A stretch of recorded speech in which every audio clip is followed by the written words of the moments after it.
नवीनतम खोज नाम। अपना कल्याण चाहने वाले व्यक्ति को मेरी पहली, अंतिम और वर्तमान की अनुभूति नाम ही है जो सबका परम कल्याण कर सकता है। नाम को पकड़ लो और साधन हो सके तो अवश्य करो, किसी का विरोध नहीं, परंतु और कुछ भी ना हो सके तो केवल जीव से निरंतर नाम जप करो, इसी से आपका कल्याण हो जाएगा। ये सर्वोत्तम साधन है, जीव से निरंतर नाम जपना। नाम जी है जप जागे जोगी, योगी है वो नाम जप के द्वारा ही योग को प्राप्त होते हैं। भगवान का नाम यदि जीव पर है तो समस्त जगत में धन्य है, परम पूजनीय है। प्रश्न, क्या केवल नाम जप से भगवत प्राप्ति हो सकती है? केवल नाम जप से क्या भगवत प्राप्ति हो सकती है?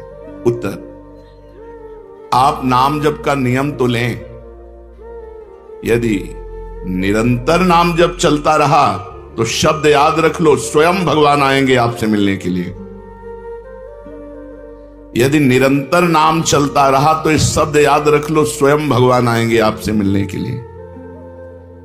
आप नाम जप का नियम लें, प्रतिज्ञा करें, निभाएंगे तो भगवान निश्चित नाम जप से भगवत प्राप्ति हो जाएगी। केवल नाम जप से सर्वोत्तम साधन क्या? भाई जी महाराज कह रहे हैं, मेरी फर्स्ट मतलब प्रथम, लास्ट मतलब अंतिम और लेटेस्ट माने वर्तमान, तीनों की अनुभूतियों से मैं कहता हूं केवल नाम जप से कल्याण हो जाएगा। तो क्या केवल नाम जप से भगवत प्राप्ति हो जाएगी? अवश्य केवल नाम जप से भगवत प्राप्ति हो जाएगी। तुम निरंतर नाम जपने का नियम लो, स्वयं भगवान आकर आपको दर्शन देंगे।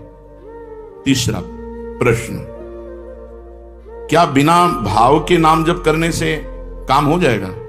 मन नहीं लगता, भाव नहीं बनता, पर नाम जप कर रहे हैं तो इससे काम हो जाएगा? उत्तर, जिस प्रकार अग्नि में दाहिका शक्ति स्वाभाविक है, चाहे भूल से छुओ, चाहे भाव से छुओ, चाहे कुभाव से छुओ, उसमें दाहिका शक्ति है, वो आपको जला देगी। ऐसे ही समस्त पापों को, समस्त प्रपंच को, जगत के मोह को भस्म करने की सामर्थ्य नाम में है। इसलिए जैसे अग्नि बिना भाव के या भाव के, श्रद्धा के या श्रद्धा के, भूल से या जानकारी से जैसे भी अग्नि छू जाए वो आपको जला देगी, क्योंकि उसमें दाहिका शक्ति है। ऐसे नाम में चाहे भाव से, चाहे कुभाव से, चाहे श्रद्धा से, चाहे अश्रद्धा से, मन लगे या न लगे, नाम जप करोगे तो नाम में सामर्थ्य समस्त पापों को भस्म करना, समस्त प्रपंच के मोह को मिटा देना और सच्चिदानंद भगवान से मिला देना। ये नाम अपनी शक्ति से करेगा। तुम्हारा भाव बने या ना बने, तुम जप केवल करो, मन लगे या न लगे, तुम केवल जप करो। हमने सुना है भगवान के नाम लेने से पापों का सर्वनाश हो जाता है। आपका क्या अनुभव है इस विषय में? उत्तर, बड़े से बड़े पाप भगवान के नाम जपने से नष्ट हो जाते हैं। पूर्व के पापों का नाश करने के लिए भगवान नाम सबसे बड़ा और शीघ्र फलदायक है।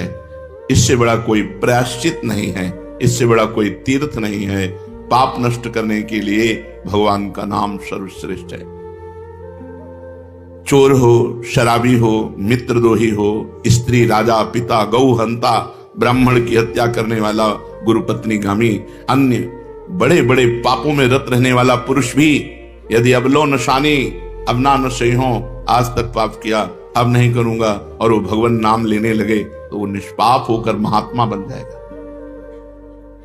जो महत पापों में है वो भी भगवान नाम जप करके महात्मा बन जाएगा। ये महापुरुषों का अनुभव। भगवान नाम केवल पापों का ही नाश करता है कि अन्य कोई लाभ भी प्राप्त होता है? उत्तर, भगवान नाम पापों का नाश करके ही शांत नहीं हो जाता। पापों का नाश करके हृदय में दिव्य विशुद्ध ब्रह्मबोध की ज्योति जलाकर, ब्रह्म ज्ञान की ज्योति जलाकर भगवान में प्रेम और तत्व का बोध दोनों करा देता है। सर्वत्र भगवान विराजमान है, इस तत्व का बोध और भगवान में प्रेम, ये नाम कर निष्पाप करके, पवित्र ज्ञान प्रकट करके पवित्र प्रेम प्रकट कर देता है। और स्वयं नामी को खींचकर उसके हृदय में प्रकाशित कर देता है। नाम जपने से अनंत गुण प्रकट होते हैं देवी संपदा के, कहां तक वर्णन करें। तो निरंतर दिन रात भजन हो सके ऐसा कोई उपाय बताइए। उत्तर, इसके लिए आपको नियम लेना होगा, आपको प्रयत्न करना होगा कि नाम छूटने ना पावे। कुछ देर एकांत में बैठकर अभ्यास कीजिए, कम से कम 2 घंटे। 24 घंटे में 2 घंटे एकदम एकांत शांत और एक ही मंत्र चलना चाहिए। 2 घंटे। ये देखो इसकी बदमाशी मन की, उस समय पकड़ो कितना ये चंचल है, कितना बलवान है, कितना बदमाश है। 2 घंटे 24 घंटे में नियम निकालो, चाहे 1-1 घंटे करके निकालो, चाहे आधा घंटे करके निकालो, चाहे इकट्ठे 2 घंटे निकालो। 2 घंटे ऐसा समय निकालो जिसमें केवल मंत्र चल रहा हो या नाम चल रहा हो। एक नाम पकड़ लिया, अब 2 घंटे नहीं छूटना, वही चलेगा। यदि 2 घंटे एकांत में बैठकर लगातार भजन करोगे तो शेष 22 घंटे चलाने की सामर्थ्य प्राप्त हो जाएगी। 2 घंटे आप लगातार नाम, मतलब अनुभव की बात कह रहे हैं तुम्हें, ऐसे लगता है आकाश में उड़ रही है, राउंड राउंड एकदम, बस मंत्राकार होती, न बोलने की इच्छा, न देखने की इच्छा, न खाने की इच्छा, न पीने की इच्छा, ना होते हुए भी सब हो रहा है। और वो भी यदि 2 घंटे एकांत लगातार नाम जप किया जाए तो 22 घंटे जपने का हमको पावर मिल जाएगा 2 घंटे का। अब हमको महत्व बुद्धि रखनी है नाम में। हानि हरिवंश के नाम अंतर परे, लाभ हरिवंश उच्चरत बानी। हमें रुपया लाभ नहीं, भोजन लाभ नहीं, जीवन लाभ नहीं, जीना लाभ नहीं, नाम जप लाभ है। नाम जब छूटा तो हमारी सबसे बड़ी हानि हो गई। जब ऐसे महत्व बुद्धि रखोगे तब निरंतर नाम जप चलेगा। निरंतर दिन रात भजन हो सके उसके लिए आपको प्रयत्न करना पड़ेगा। आपको बार बार नाम भूले ना, ये संभालना पड़ेगा। 2 घंटे तो एकांत में, और हर समय चलते बैठते उठते खाते पीते एक एक कदम आराम से चलिए और मंत्र जप करते हुए, नाम जप करते हुए। ये नाम जप इतना कठिन क्यों लगता है? उत्तर, पूर्व संचित पाप कर्म होने के कारण हमारी दूषित वृत्ति जब तक रहती है तब तक भजन में मन नहीं लगता। पापवंत कर सहज शुभाऊ, भजन मोर ते भाव न काऊ। मन की मलिनता पाप कर्म, इसलिए एक जलन पैदा होती है। नाम जप न करो और कुछ भी करते हो, प्रपंच में घंटों व्यतीत कर दो, राजी है, लेकिन नाम जप में नहीं। ये पाप का लक्षण है। ये हमारे पाप संचित हैं, पाप जमा है। इसीलिए भगवान के महामाधुर्य अमृतमय नाम में रुचि नहीं होती। राधा नाम सुधारसम रसेतुम। जब तक रुचि नहीं होती तब तक जबरदस्ती, जैसे कड़वी दवा रोग नाश के लिए खाई जाती है, ऐसे जप करो, जबरदस्ती नाम जप करो। और इस चक्कर में मत पड़ो कि मानसिक से ज्यादा लाभ होता है। हमें नाम जप चाहिए, चाहे हमें वाचिक करना पड़े राधा राधा राधा राधा राधा। अगर हमारा मन नहीं लग रहा, बात नहीं बन रही, भजन में नहीं बैठ पा रहे, तो राधा राधा राधा राधा राधा राधा राधा राधा राधा राधा राधा राधा राधा राधा। इसको कौन रोक सकता है? इसको मन तो नहीं रोक सकता। जाएगा कहां? भाग के आ जाएगा। जब दवा के रूप में जबरदस्ती नाम लोगे तो तुम्हारे पापों का नाश होगा। और जहां मन की मलिनता पाप नष्ट हुए कि तुम्हें नाम में एक नशा मिलेगा, नशा, एक स्वाद, एक ऐसा आसक्ति जिससे तुम नाम छोड़ ही नहीं पाओगे। वृंदावन में तो बहुत जल्दी ये स्थिति आ जाएगी, क्योंकि महामहिम भगवान का परम पावन धाम है और यहाँ की महिमा हिया फिरे स्वागत आपने, तो भजन गए फिरे बाह। यहाँ तो स्वयं भजन साधक को पकड़ता है। थोड़ा साधक प्रयास करे तो भजन पकड़ लेगा साधक को, निरंतर भजन चलेगा। और क्या क्या सहायक हो सकता है नाम निरंतर जप करने के लिए? पहला, नाम प्रेमी संतों का संग। ध्रुवदास जी ने भी कहा है, भजन न होई संग बिनु, और भजन बिना नहीं प्रेम, छिनहु भजन न छाड़िए, धरिए यह ध्रुव नेम। बिना भगवत भजन करने वाले संतों के संग के निरंतर भजन करने की रुचि हो ही नहीं सकती। इसलिए सबसे पहला है भजन करने वाले नाम प्रेमी संत का संग, नाम प्रेमी संग का, भजनानंदी संत का संग करो। दूसरा, जो नियम मिला है, जैसे कि आपको 11 माला गुरु मंत्र जपने से इस समय फिर और जपो, लेकिन 11 माला पूरा ही करना है। जो नियम जप का है वो किसी भी तरह टूटना नहीं चाहिए, वो पूरा ही होना चाहिए। तीसरा, जब तुम्हारे सामने कोई भोग आवे तो वैराग्य बुद्धि से देखो कि नाम से बढ़कर भोग नहीं है। कहीं भोग भोगते समय नाम न छूट जाए, भोग भोगते समय भी नाम चले। भोग का मतलब हर इंद्रियों के विलासिता से है। जो जीवन के लिए उपयोगी भोग हैं उनको भोगते समय नाम न छूट जाए, क्योंकि नाम से बढ़कर भोग नहीं है। जिनके दिमाग में नाम की महिमा ऐसी नहीं रहती, वो भोग प्राप्त होने पर नाम छोड़ देते हैं। खा रहे हैं, हंस रहे हैं, खेल नहीं, एक एक कवल बड़ी सावधानी से नाम चल रहा है और हम एक एक कवल भोजन पाते जा रहे हैं, या जो क्रिया कर रहे हैं बहुत आराम से और नाम जप चल रहा है। चौथा, संतों के चरित्र पढ़ने से नाम में प्रीति होती है। 4 बातें सहायक हैं निरंतर नाम जप करने के लिए। पहला, नाम प्रेमी संत का संग। दूसरा, प्रतिदिन नियम पूर्वक जो नाम जप मिला है उसको करना। तीसरा, भोगों को भोगते समय वैराग्य भावना और नाम जप छूटने ना पावे। और चौथा, भगवत भक्तों के संतों के पावन चरित्रों का श्रवण करने से हमें ऐसी प्रेरणा मिलती है जिससे हम निरंतर नाम जप करने लगते हैं। आजकल नाम जपने वाले माला लिए तो बहुत देखे जाते हैं, लेकिन उनकी बड़ी दुर्दशा है, कोई लाभ तो दिखाई देता नहीं। लाखों बार नाम की आवृत्ति करते हैं, फिर भी वो पापों में प्रवृत्त हैं और दुखी हैं। ये क्या है? आजकल नाम लेने वाले बहुत लोग देखे जाते हैं जो नाम जप कर रहे हैं माला से, काउंटर से, लेकिन उनकी दुर्दशा है।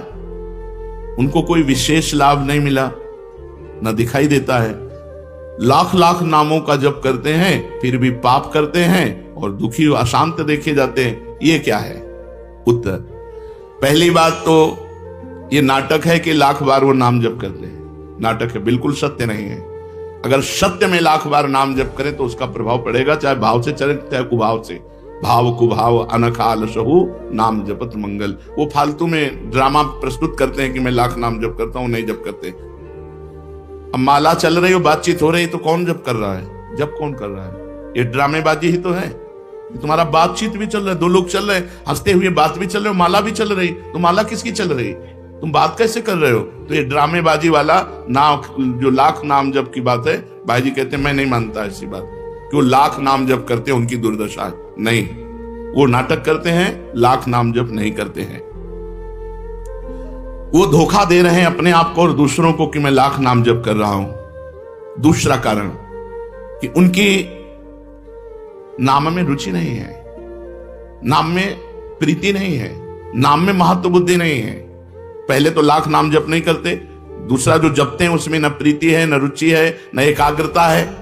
तीसरी, वो नाम को ऐसे बहुत सस्ते में समझते हैं, बहुत हल्के में लेते हैं, उनको नाम के महत्व का पता नहीं है।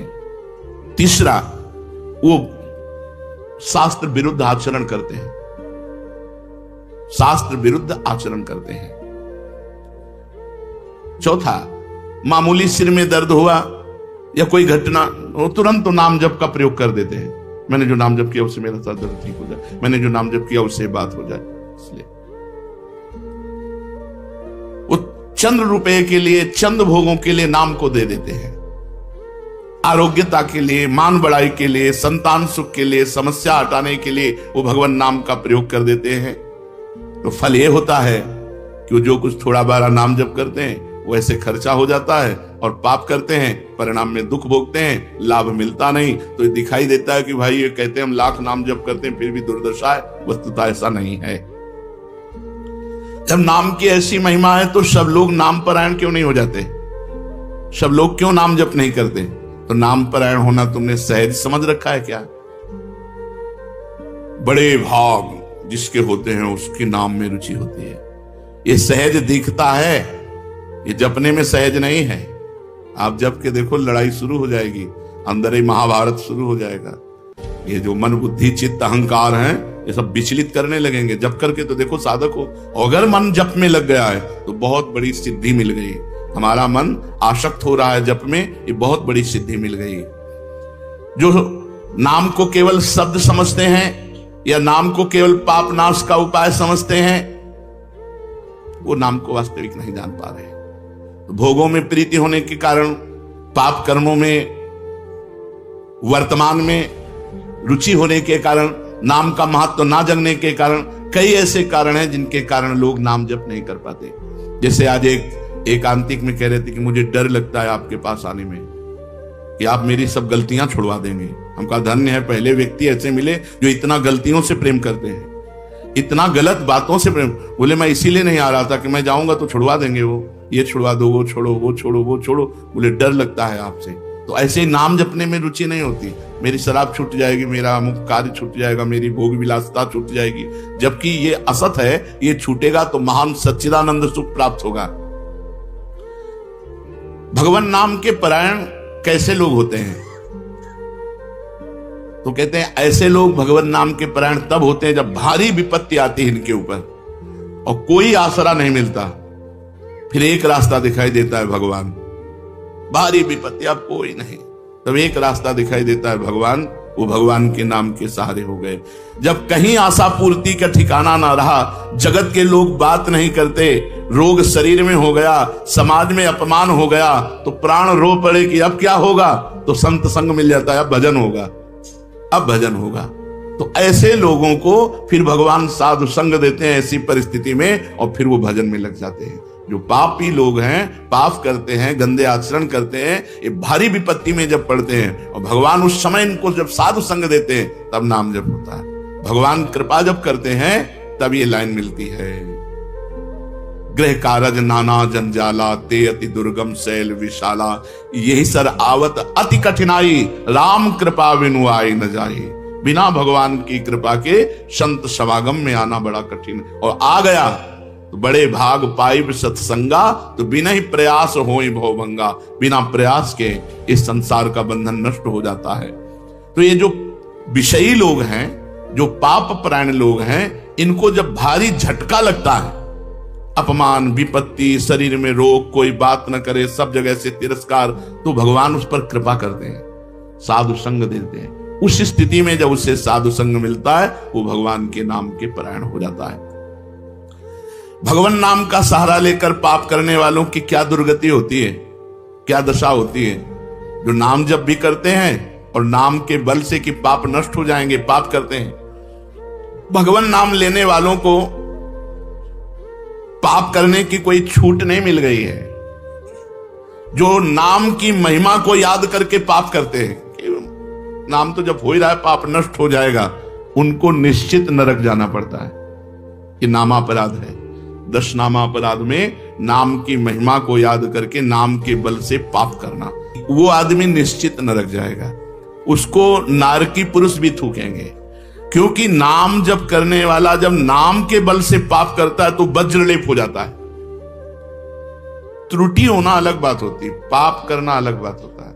त्रुटि होने में, जैसे अपने परमार्थ में चल रहे हैं, कुसंग वशात हम फिसल गए, तो भगवान जन अवगुण प्रभु मान न काहू, दीन बंधु अति मृदुल स्वभाव। वो नाम के सहारे पाप नहीं कर रहा, पर त्रुटि हो गई, चूक हो गई, फिसल गया। तो राहत न प्रभु चित्त चूक किए की, करत सुरत सहबार ही। भगवान हृदय की बात देखते हैं कि पाप कर्म करना नहीं चाहता, लेकिन मेरी माया के विवश होकर पाप कर, एक हर्षित होकर संकल्प बनाकर पाप करना, तो वो वज्रलेप है। वो नाम नहीं मिटाएगा, नरक मिटाएगा। वो नरक में जब जाओगे उसका दंड मिलेगा, तब मिटेगा। ऐसों का पाप वज्रलेप हो जाता है जो नाम के बल से पाप करते हैं। कभी कभी ऐसा लगता है कि नाम महिमा केवल रोचकता के लिए वर्णन की गई है, ऐसी है नहीं। नहीं नहीं नहीं, ये यथार्थ तत्व है। बड़े बड़े ऋषि, बड़े बड़े संत, महात्मा, भक्त नाम की महिमा का प्रत्यक्ष अनुभव करके नाम की महिमा को गाए। नाम के रसिक मतवाले होकर नाम प्रेम में मस्त हुए, कभी हंसते, कभी रोते, कभी नाचते, कभी गाते। ये सिद्ध बात है, ये केवल रोचकता की बात नहीं है, और ये हम अपने जीवन की भी बात कहते हैं। भगवान की कृपा से सांख्य योग में भी प्रवेश रहा, अष्टांग योग में भी प्रवेश रहा, कर्म योग में भी प्रवेश रहा, और भक्ति योग में भी प्रवेश हुआ, और भक्ति में प्रेम लक्षणा भक्ति, प्रेम लक्षणा भक्ति में निकुंज भक्ति, उसमें भी सार बात नाम ही पाई। जब महाराज दामोदर दास पूज्य श्री सेवक जी का पावन चरित्र पढ़ा और उसमें सुना कि महाप्रभु हरिवंश चंद्रजू के अंतर्धान हो जाने की बात सुनकर वो विरह से व्याकुल होकर केवल नाम का आश्रय लिया, श्री हरिवंश श्री हरिवंश श्री हरिवंश, और नाम के बल से ही उनको गढ़ा में हरिवंश महाप्रभु प्रकट हुए और उनको निज मंत्र की दीक्षा दी, संपूर्ण नित्य विहार रस दिया, और वृंदावन तब आए जब वाणी की रचना वहीं कर चुके थे। नाम के प्रभाव से वाणी जी स्फुरित हुई, नाम के प्रभाव से आचार्य प्रकट हुए, निज मंत्र मिला, नाम के प्रभाव से नित्य बिहारी राधा वल्लभ लाल की नित्य लीलाओं का दर्शन हुआ। केवल नाम, निज मंत्र तो बाद में मिला, केवल नाम के बल से निज मंत्र भी मिला, नाम के बल से ही नित्य लीला में प्रवेश हुआ, नाम के बल से ही वाणी जी स्फुरित हुई। पूरी सेवक वाणी जो रखी हुई है वो मानो श्री चतुरासी जी की टीका ही है, तो और विश्वास दृढ़ हो गया। इसलिए जैसे भाई जी कहते हैं first last and latest discovery, ऐसे प्रेमानंद की भी बात समझ। हमारी प्रथम अंतिम और वर्तमान की अनुभूति राधा नाम, राधा राधा राधा, लोक परलोक तुम्हारा सब मंगल हो जाएगा। इसमें मोहर लगाते हैं आचार्य चरण, राधा नामैव कार्यम हिंदुन मिलितम साधना घीष्ट कोटिस त्याज्यो। यदि राधा नाम हृदय में चल रहा है तो फिर सर्वेषु साधन वरेषु चिरम निराशा, सब कुछ हो जाएगा। ये हम हृदय से कह रहा हूं, इसीलिए हम ये कोई अभिमान बताने के लिए आपको नहीं बताया कि सांख्य योग में हमारा प्रवेश रहा, अष्टांग योग में प्रवेश रहा, गुरु कृपा से कर्म योग को भी जाना क्योंकि बचपन से लगे हुए हैं, और भक्ति योग भी, अब निकुंज रस, अब केवल राधा राधा। हमारी बात छोड़ो, श्री पूज्य राधा बाबा गीता वाटिका संन्यास अष्टांग योग के ज्ञाता, क्योंकि स्वयं साधन परायण और बिल्कुल सगुण साकार में निर्गुण निराकार में आसक्त चित्त वाले, और जब भाई जी से मिले नाम प्रेमी का प्रभाव, तो नाम चल पड़ा। पहले महामंत्र, फिर राधा कृष्ण, और फिर केवल राधा राधा राधा राधा राधा। तो नाम कोई रोचकता पूर्वक ये नहीं कहा गया कि नाम की महिमा को रोचकता बढ़ाने के लिए ऐसा महिमा कही गई हो। जो राम नहीं कह पाते थे, केवल मरा मरा बोले, वो रामायण की रचना कर दी, जो आज हमारे भारत में इतिहास है। जो यौवन अवस्था से लेकर वृद्धावस्था तक केवल वैश्या व्यभिचार और हिंसा और मांस आदि खाने पे रत, वो केवल अपने बालक को बुलाया, अंतिम समय नारायण तो परम पदवी को प्राप्त हुआ।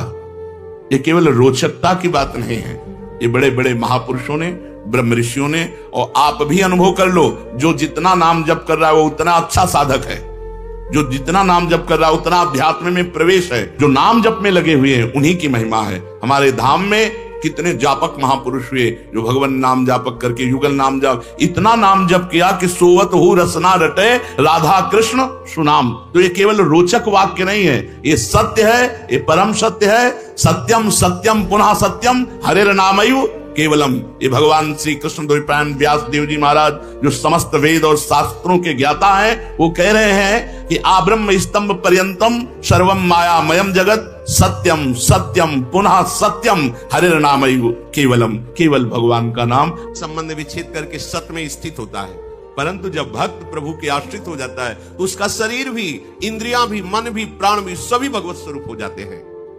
इसलिए केवल प्रभु की शरणागति ही हमें। एक बार प्रज्ञा चक्षु संत श्री मानव सेवाश्रम के स्वामी जी का शरणानंद महाराज आगरे जा रहे थे, यमुना जी के किनारे किनारे, तो थे नहीं बाहर के, तो आंतरिक नेत्र तो खुले हुए ही थे, और उनको पता नहीं चला मार्ग से, लाठी से। और प्रज्ञा चक्षु जनों को कुछ भागवती कैसी दृष्टि होती है, हमने देखा है कि आगे गाय है और वो घूम के निकल रहे, तो फिर बताया कि बाबा देखो ये बट वृक्ष आ गए ना, मोड़ वाले आ गए ना बट वृक्ष, इनकी भी परिक्रमा करनी। तो आप सच्ची बताओ तो वृंदावन में तुम्हें दिखाई देता है कि नहीं? तो कहा बाबा बिल्कुल नहीं, हमारी तो आंखें। तो तुम्हें पता कैसे चला? बोले हमें एक एक पग से पता है कि इस समय हम यहाँ आ चुके हैं, एक एक पग मतलब अंदर। ऐसे ही वो आगरे जा रहे थे, अकेले थे, लाठी लिए हुई, लाठी के सारे। एकदम दरार फट गई और यमुना जी में गिर गए। गिरने से लाठी भी छूट गई। अच्छा, प्रगट में आंख हो तो बताओ कि हम कहां हैं, किधर हैं? जल में हैं केवल।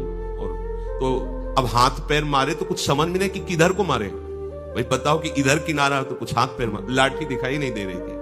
अब एक बात केवल है कि भगवान ही चाह रहा है, छोड़ दिया।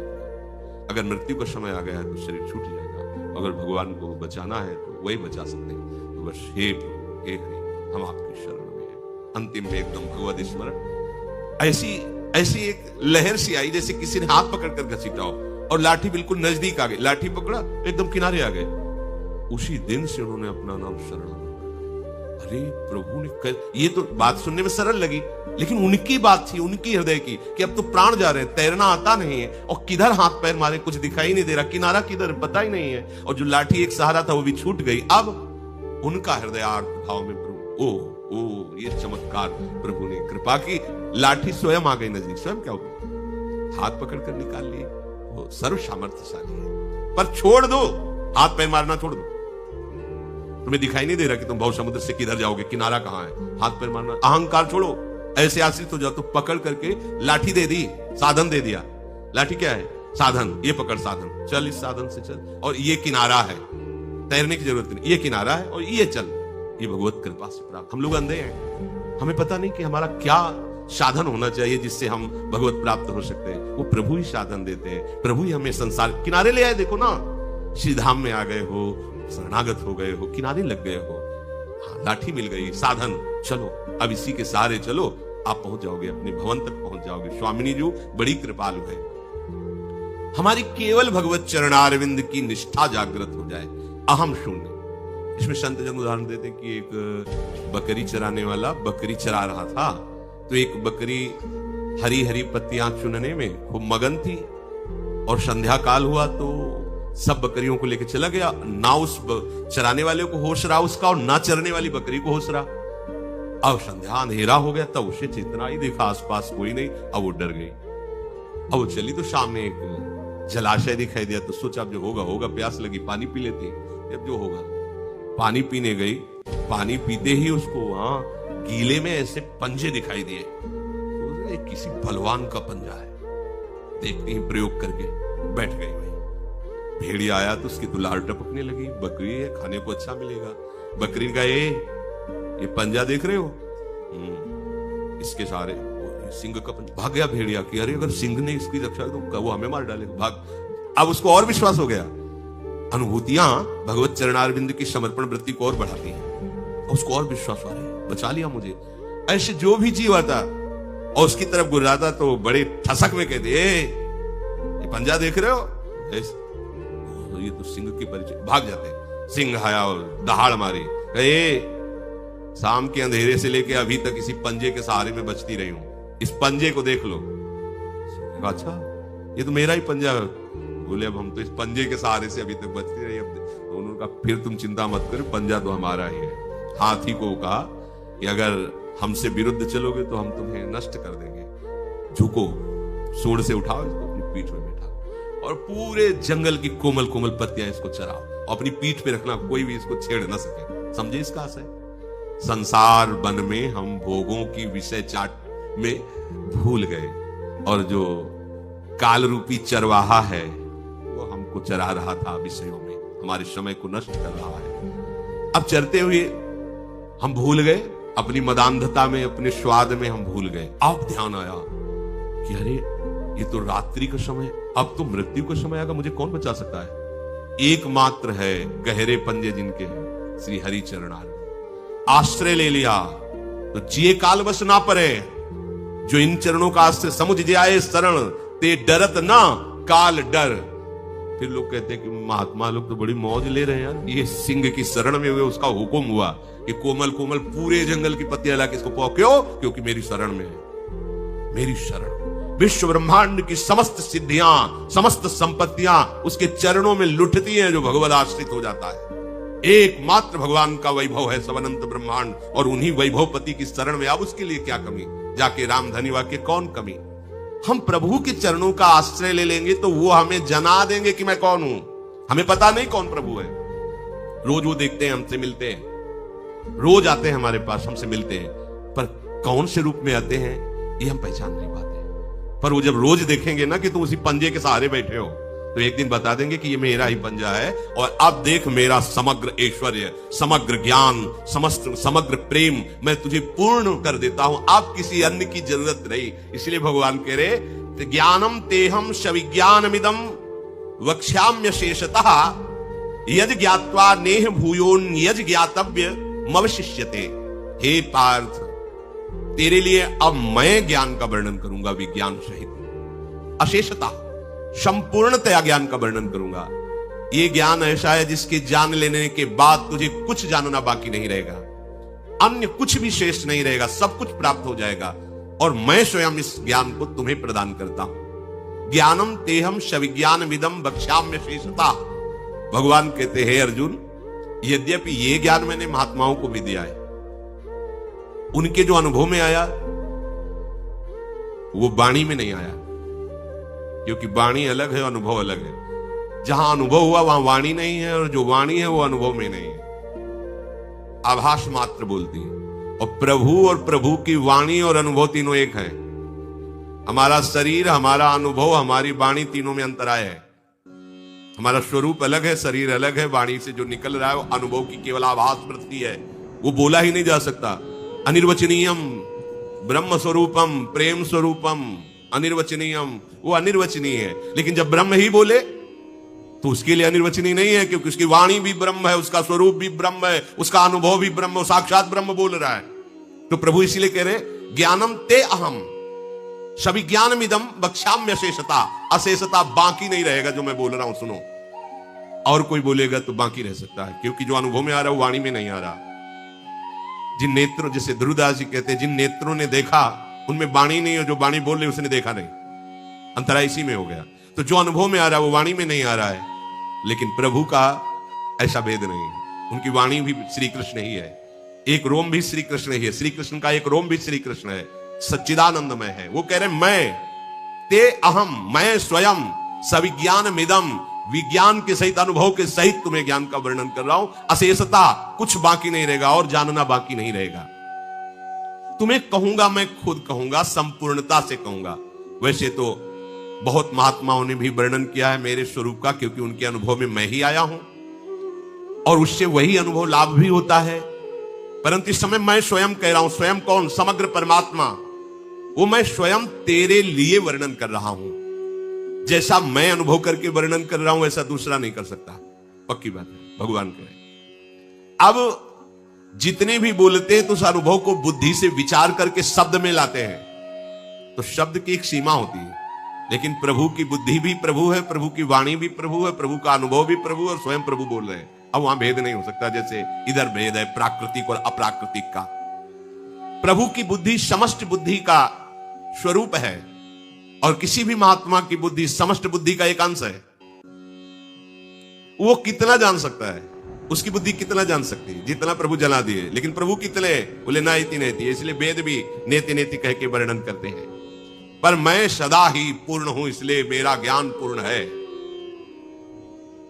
ऐसा नहीं कि मैं पहले अनजान था अब मुझे ज्ञान हुआ है। अनजान को जो ज्ञान होता है जितना दिया गया उतना ही है, लेकिन प्रभु ज्ञान समुद्र है। इसलिए ध्यान पूर्वक तू सुन। प्रभु का जो सगुण स्वरूप है,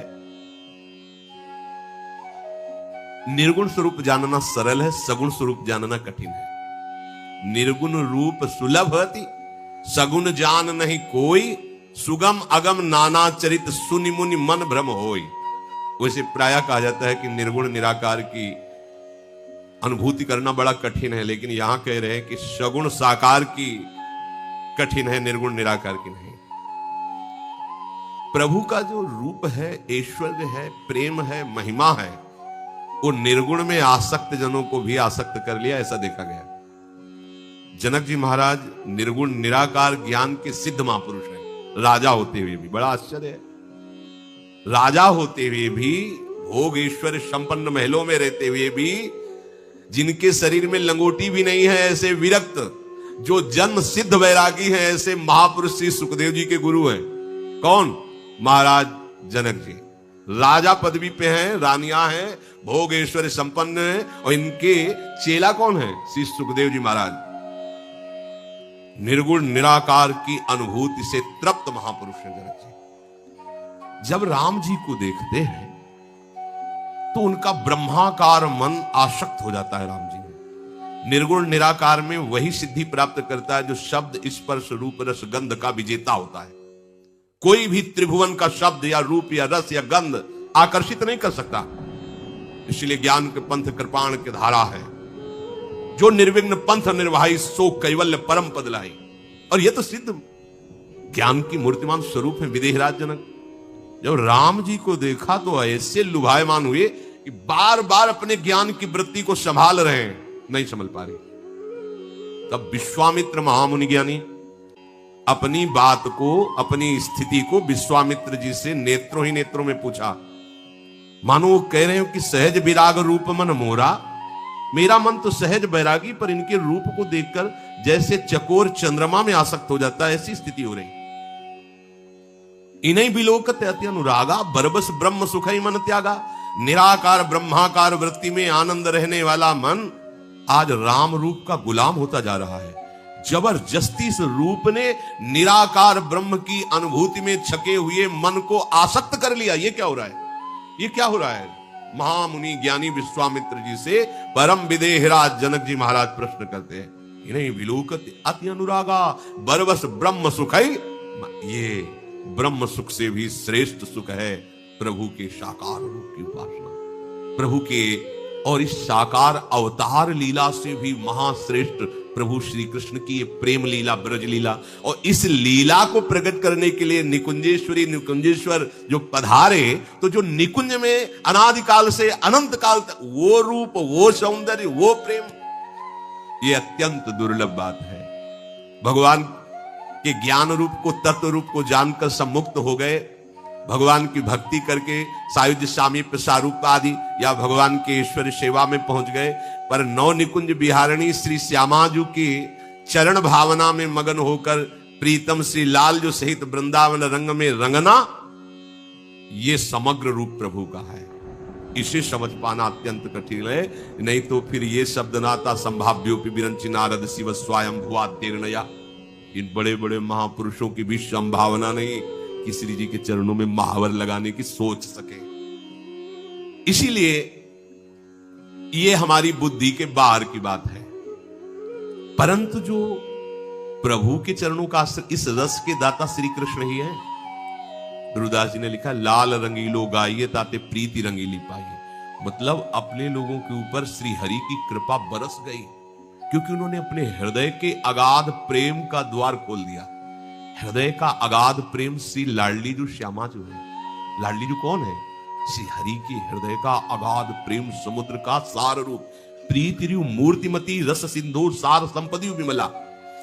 अब इनको सुगमता से समझ पाना बहुत कठिन है।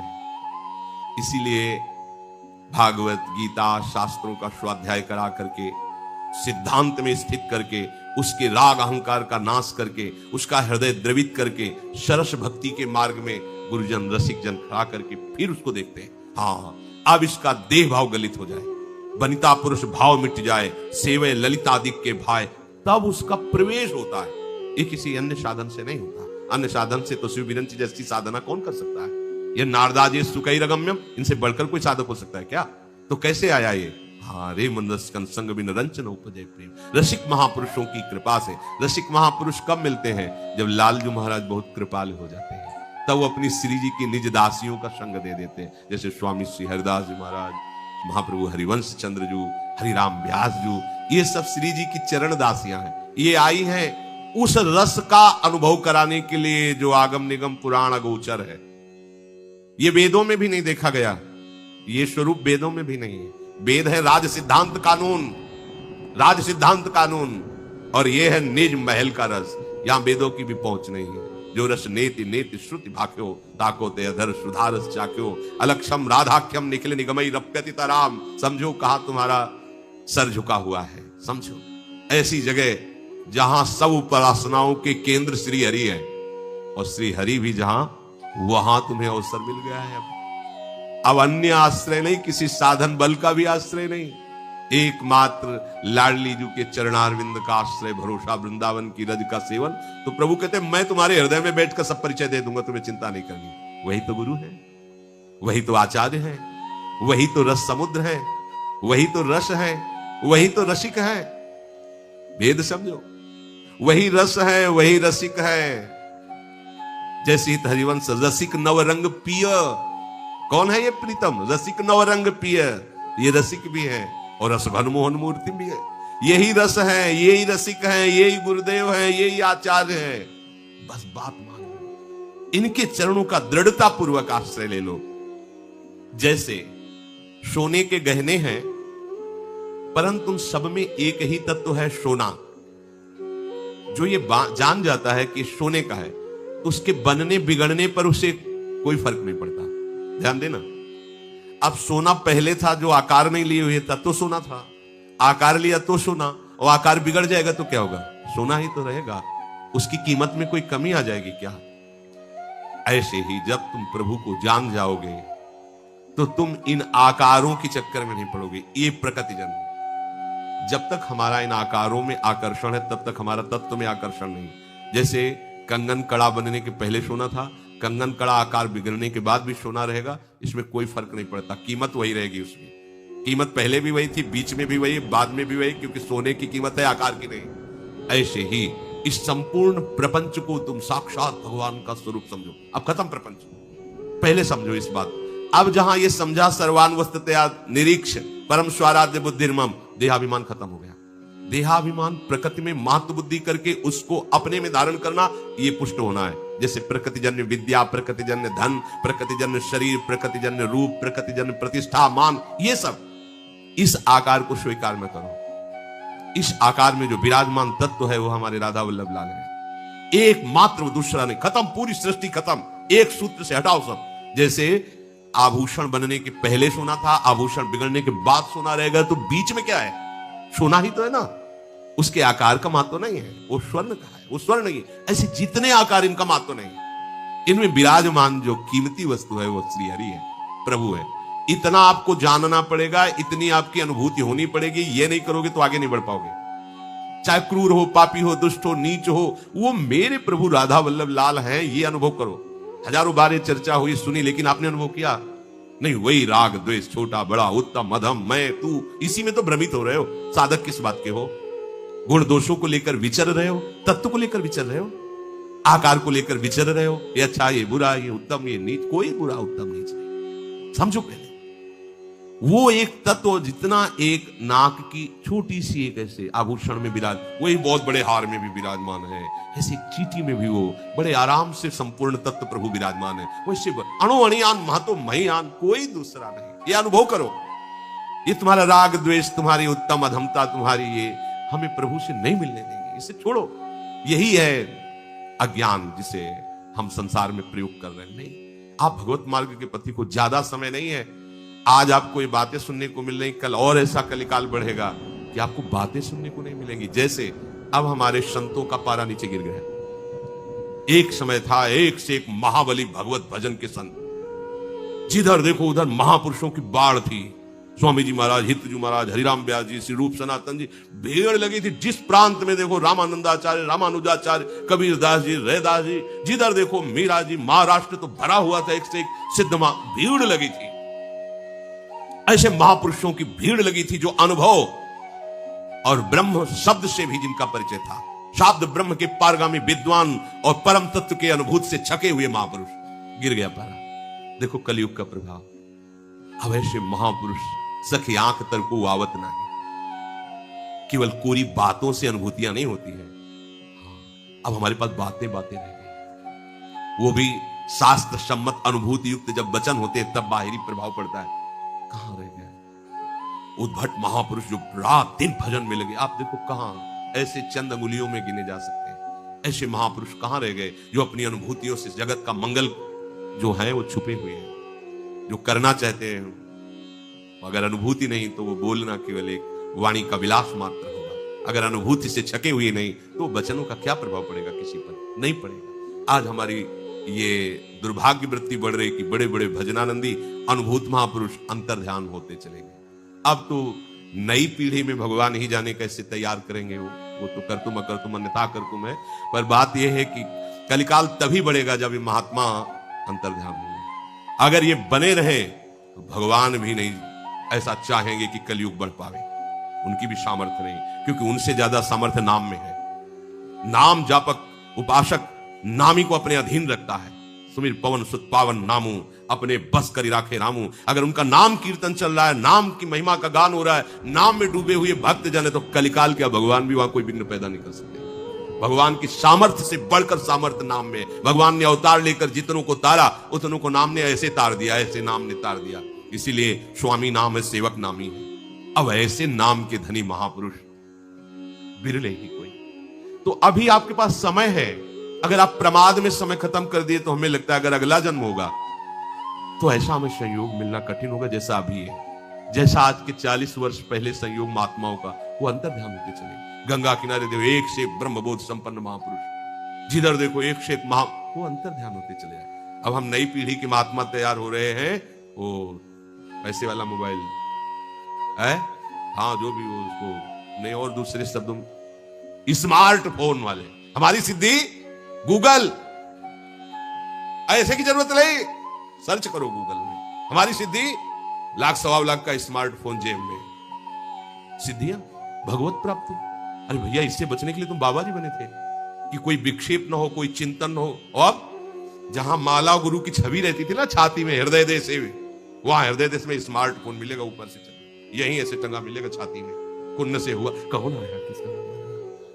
जैसे हृदय में वृत्ति आती थी ना कि भगवदानंद कौन सी वृत्ति आई, लीला की आई कि रूप की आई, छक्र आए उपासक, परिचय दिखता है किसका मैसेज है, गई भैया। जो वृत्ति अंतर्मुख में डुबोनी थी, देख लो कलयुग की चाल, हर एक की जेब में मिलेगा। बाबा जी है, अगर जेब में मोबाइल नहीं तो सिलेंडर कैसे मिलेगा? नहीं मिलेगा सिलेंडर, उसमें आधार कार्ड, दुनिया की सुविधा है। ले फंस गए। अब वो कुन्न कुन्न करेगा, मम्मी कैसी हो, वो पापा कैसे हो, ओ फूफा कैसे, यही घर बैठे बात करो। और वो एक उसमें और चला सिस्टम, सीधे बात करो, है वीडियो कॉल। हाँ, जो हमारा वीडियो कॉल प्रभु से होना चाहिए था कि सामने पी मूर्ति नयनन बसे तेहि रस रहाय समाय, ये लक्षण सुन प्रेम के और न कछु सुहाय, और न कछु सुहाय, फिर अपने मद मातो। अब किनके मद माते? ये लियो बैठे लीला चिंतन कर रहे, वहां सर्च करके बैठे नौटंकी नाटक देख रहे, क्योंकि ये है स्मार्ट जमाना आज का। आगे वाला जो आएगा वो तुम माले भूल जाओगे। और आगे आप देख लेना, शास्त्र की बात की अवहेलना अभी हो रही, फिर शास्त्र को नहीं माना जाएगा, नहीं बोल सकते तो। क्यों? कलिकाल का एक स्वयं का धर्म है, भ्रष्टाचारा सब संसारा, धर्म सुने नहीं काना, उसका राज्य है। नहीं तुम चला सकते वर्णाश्रम धर्म, नहीं तुम चला सकते शास्त्र सम्मत शासन। आज का शासन अभी देख लो, मनमानी आचरण, मनमानी आचरण। भैया कैसे भगवत प्राप्ति होगी? भगवान का मिलना कैसे सरल हो सकता है? अभी समय है, अभी निकल चलो, अभी समय है। अभी आप गा सकते हो नाम, आप सत्संग कर सकते हो। एक समय आएगा आप बोल नहीं सकते, आप सत्संग बोल नहीं सकते। देख लेना, एक समय आएगा आप बोल नहीं सकते। आप ऐसा नहीं कह सकते कि तुम्हारा ये धर्म है, तुम ऐसे चलो ऐसे चलो, नहीं बोल सकते। अभी समय है, अभी शास्त्र है। एक समय आएगा आपको शास्त्र ही नहीं मिलेंगे, आएगा समय आगे, तभी तो संसार में भगवत विमुक्ता फैलेगी। बहुत फैल रही। कौन भगवान पर विश्वास करता है? चंद बिरले लोग हैं जो ऐसे भगवत भाव में चल रहे हैं, कृपा पात्र जन। इसलिए आगे के लिए मत छोड़ो कि भगवत प्राप्ति आगे हो जाएगी। अरे मन बुद्धि के विलास को छोड़ो और प्रभु की लीला विलास की तरफ आगे आओ। इनके चरणों का आश्रय ले लो, इसी जन्म में भगवत प्राप्ति हो जाएगी। हम तुम्हें सहज सरल अनुभूत महापुरुषों की बात बता रहे हैं। भगवत प्राप्ति केवल भगवत आश्रय से होती है, भगवत आश्रय से। अंदर से हार करके प्रभु के चरणों का आश्रय ले लो, वो ज्ञान विज्ञान सब तुम्हारे अंदर आ जाएगा। क्योंकि है सब कुछ, वही सब कुछ बने। वो आ गए तो बकाया क्या रह गया? अब उनको पुकारो रात दिन। ये जो हम नाम जप करते हैं, पुकारते हैं, राधा वल्लभ श्री हरिवंश, राधा वल्लभ श्री हरिवंश। क्योंकि हरिगुरु चरण सेवानुसर्व शास्त्र का आदेश है, तो आचार्य और इष्ट का नाम पुकार पुकार के हम उनको बुला रहे हैं, आ जाओ हमारे हृदय में, आ जाओ। प्रभु, मैं ऐसा योग्य नहीं हूं कि मैं अपने हृदय को आप में लगा सकूं। मेरा मन बुद्धि इतना सामर्थ्यशाली नहीं कि आप आ जाओ। करुणा, वो करुणा समुद्र है, आ जाएंगे। बस ये जन्म व्यर्थ नहीं जाना चाहिए। प्रभु के चरणों का आश्रय लेकर के उनके द्वारा बताई हुई उपासना पद्धति से अपने मन को निरंतर प्रभु में लगाते रहो, और ना लगे तो चिंता मत करो, सहारे प्रभु की हो। एक दिन चर्चा में कहा था ना कि किसी भी काम वाले को यदि हम लाते हैं, या कितने लोग 8 घंटा, बोले 500, चलो, और हम लिवा के ले आए और काम नहीं करवाया, तो 5 बजे वो कहेगा कि भैया हमें 500 रुपया दो। तो हम किस काम के रुपए, तुमने तो काम किया नहीं। बोले तुम्हारा विषय था, करवाया कि नहीं करो, हमें 500 दो। उसे सरकारी न्याय से 500 रुपया देना होगा। ऐसे ही हम लोगों को लाई है श्री जी, चलो भजन करो और निकुंज चलो। अब हमें चलना नहीं आता ना निकुंज की तरफ, ना भजन करना आता, तो करवा लो, पर और कुछ करना नहीं आना चाहिए। बैठ जाओ श्री जी, तो आपको पेमेंट मिलेगी। जीवन की शाम होते ही आपको ऐसी करुणा वरुणालय सरकार है, आ जाएंगी, चल ले जाएंगे, विश्वास करो। गुरुजी ने सबरी जी को कहा था भगवान आएंगे, मिलेंगे। रोज सोहनी लगाना, पुष्पों से पावड़े बिछाना, 1000 वर्ष तक उनकी अश्रद्धा नहीं हुई गुरु वचन पे। ये हमें लगता है फुसलाने के लिए तो नहीं कह दिया था, इतना लंबा समय हो गया भगवान नहीं आए, विश्वास में कमी नहीं हुई। तो एक दिन देखा कि भगवान आए, सबरी को निहाल। तुम विश्वास करो, प्रभु का आश्रय लेकर, केवल आश्रय से भगवत प्राप्ति होती है। वो ये नहीं देखते तुम कौन हो, उनको कभी गुस्सा नहीं आता, बड़ी उदार है। हम लोगों को सोचना कि हमें श्री जी ने बुलाया, हम क्या जाने श्री जी सहचरी भाव वृंदावन नित्य विहार, और अभी क्या जाल गए क्या? नहीं, वो घसीटते चले जा रहे, पता नहीं कैसे घसीट रहे वो श्री जी जा